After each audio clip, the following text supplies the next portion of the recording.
Hayyuu Oromoo guddaan Dr. Gammachuu Magarsaa rakkoo hamtuu keessa jiru jedhame.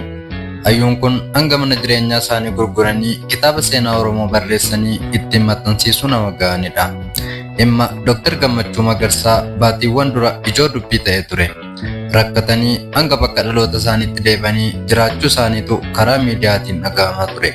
Wanti sun ijoo dubbii ta'ee utuu Oromoon furmaata ittiin goone achumaan deebifamee callifame. Dhimma deebanii bakka dhaloota isaanii godina Qeellam Wallaggaa jiraachuu isaanii ilaalchisee miidiyaa Mu'aa TV jedhamu irratti afgaaffii dhibbana taasifame gidduutti kan gaafataman Dr. Gammachuu Magarsaa dhugumatti rakkachuu isaanii dubbatan. Yeroo bakka dhaloota isaaniitti deebi'anii lafa maatii isaanii qotan illee jiraachuu himan. Jireenya isaanii keessatti aarsaa guddaa kaffaluus dubbatan.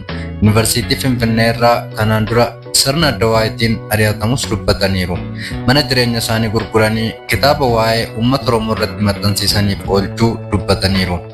Namoonni isaanitti siqeenyaan beekan rakkadha jedhanii dubbachuun barbaadan kan jedhan Dr. Gammachuu Magarsaa yeroo jalqabaaf rakkoon harkaan dhabee hin beeku garuu ammoo rakkoo jilbeeffadhee hin beeku wayita jedhan ni dhaga'ama.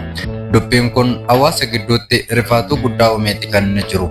Hayyuun Oromoo hanga kana ga'anii fi uummata Oromoo irraa oolmaa guddaa qaban Dr. Gammachuu Magarsaa mana dhabanii hanga godina Qeellam Wallaggaa deebanii jiraachuu wayita ga'an abbootiin qabeenyaa Oromoo eessa jiru jedhanii akka gaafataman nama taasisa. Kun giddoo baayogiraafiidha.